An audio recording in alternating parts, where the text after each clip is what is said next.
नमस्ते, अभिवादन आपका इनोसेंट इन्वेस्टर के इस नए वीडियो में आपके लिए डिस्क्लेमर, उसके बाद बहुत बहुत बहुत ज़रूरी वीडियो है आपके लिए हाजिर हूँ मैं। देखिए, आपको मैं 2 सलाह दूंगा आज की वीडियो में। पहली चीज़, आपको अपना आईटीआर 31 दिसंबर से पहले भरना है। ये काम आप लोग कर लीजिए, बहुत ही अच्छी चीज़ है। हमको सरकार ने इतना बढ़िया समय दिया, साल के अंत तक का समय दिया है। आप अपना इनकम टैक्स रिटर्न ज़रूर फाइल कर लीजिएगा। अब दूसरी क्वेरी ये है कि किसको भरनी चाहिए, किसको नहीं भरनी चाहिए, वो भी एक्सप्लेन करेंगे, क्योंकि बहुत सारे ऐसे लोग हमारे साथ जुड़े हुए हैं जिनकी इनकम 2.5 लाख से कम है और वो लोग भी काफ़ी सवाल पूछते हैं हमको भरना चाहिए या नहीं, उनको भी एक्सप्लेन करेंगे। लेकिन सबसे ज़रूरी चीज़ ये है कि जिनको पता है आईटीआर भरते भी हैं, 31 तारीख लास्ट डेट है, उससे पहले ज़रूर भर लीजिएगा। जो लोग सरकारी नौकरी या कहीं पर जॉब करते हैं उनका आईटीआर उसी के थ्रू हो जाता है, तो उस पर भी आपको बहुत ध्यान रखने वाली ज़रूरत है। और मैं आपको वीडियो के बीच में कुछ बातें बताऊँगा जो आप कंसिडर कर सकते हो अगर आप स्टॉक मार्केट ट्रेडिंग में हो। आगे बढ़ने से पहले आपको 2 बातें और बताऊँगा। पहली बात होगी LTCG, ठीक है। दूसरी बात होगी STCG।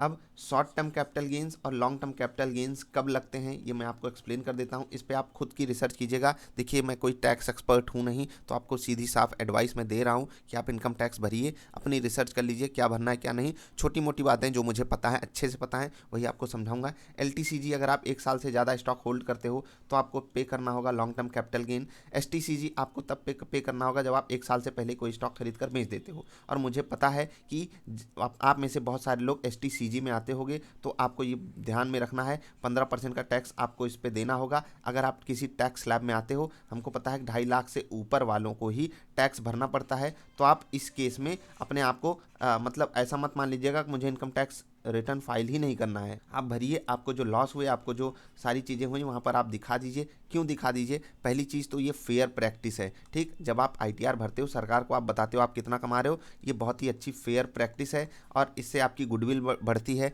आपके पैन की वैल्यू बढ़ती है। आप सुने होंगे कि आपकी एक वैल्यू होती है जब आप कोई लोन लेने जाते हो, जिसको कहते हैं सिविल स्कोर, वो बहुत ही अच्छे से इम्प्रूव होता है जब आप आईटीआर भरते हो। तो पहली फेयर प्रैक्टिस तो हो गई। दूसरी चीज़, आपको एडवांटेजेस हैं। जब भी आप लोन लेने जाओगे, आपको आपके सिबिल को ही देखकर आपको लोन अप्रूव किया जाता है। कितनी लिमिट मिलेगी, ये सारी बातें सिबिल से डिसाइड होती हैं। तो अगर आप 2.5 लाख से कम भी कमाते हो तो आपको ज़रूर भरना चाहिए। पहली चीज़ तो ये हो गई। और दूसरी जो सबसे बड़ी, सबसे इंपॉर्टेंट चीज़ है वो ये है कि अगर आपको इस साल कोई लॉस हुआ है स्टॉक मार्केट में, तो अगले साल अगर आप प्रॉफिट कमाते हो, इस लॉस से वो कवर कर लिया जाएगा और आपको कोई भी टैक्स नहीं पे करना होगा। ये सबसे इंपॉर्टेंट, सबसे ज़रूरी चीज़ है, जिसके लिए मैं आप लोगों को रिकमेंड करता हूं कि इनकम टैक्स रिटर्न आप ज़रूर भरिए। सरकार को भी आप मदद कर रहे हो, एक मतलब जागरूक सिटीजन होने के नाते आप जब इनकम टैक्स रिटर्न भरते हो, कई सारी चीज़ें आपके फेवर में जाती हैं। तो आपको अगर इस साल लॉस हुआ है तो अगले साल जब प्रॉफिट होगा उससे आप कवर कर लेंगे। हो सकता है आगे चलकर आपकी इनकम बढ़े, तो ये कई सालों तक, मतलब 5 6 7 8 साल तक आप ये चीज़ कैरी फॉरवर्ड कर सकते हो कि आप 8 सालों का लॉस आप अगले 1 साल जब आपकी इनकम बढ़ेगी उस वक्त आप दिखा सकते हो हमको लॉसेस हुए थे, इसलिए हम इसको उसमें कवर अप करा रहे हैं और इस साल आप इसको हमारी इनकम में मत जोड़िए।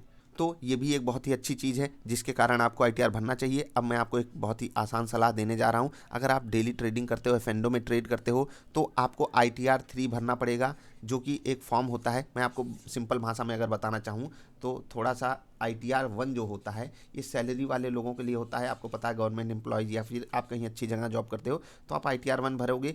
बस कुछ इनकम वगैरह का यहाँ पर इशू होता है कि आप अगर 30 40 लाख से ऊपर कमाते हो तो कोई और आईटीआर भरोगे। मैं आपको सिंपली 2 आईटीआर फॉर्म के बारे में बताऊंगा। एक होता है आईटीआर 3। आईटीआर 3 किसके लिए? जो किसी प्रोफेशन से काम करते हैं। जैसे कि अगर आप ट्रेडिंग करते हो, रेगुलर ट्रेडिंग करते हो, तो आपको आईटीआर 3 भरना चाहिए। आपको वहाँ पर इसको एज अ बिजनेस इनकम दिखाना होगा और आपके जो खर्चे होते हैं आप उसको भी कम करा सकते हो। आने वाले समय में अपने खर्चों को दिखाकर जो आपके प्रॉफिट आए हैं उसमें अपना खर्चा हटवा दीजिए, तो आपका प्रॉफिट कम हो जाएगा, आपको टैक्स नहीं देना पड़ेगा। तो कई सारी चीज़ें हैं जो मैंने आपको समझाई। तो फिर central board of direct taxes की आप मदद कीजिए, सरकार की आप मदद कीजिए, सरकार आपकी मदद करेगी।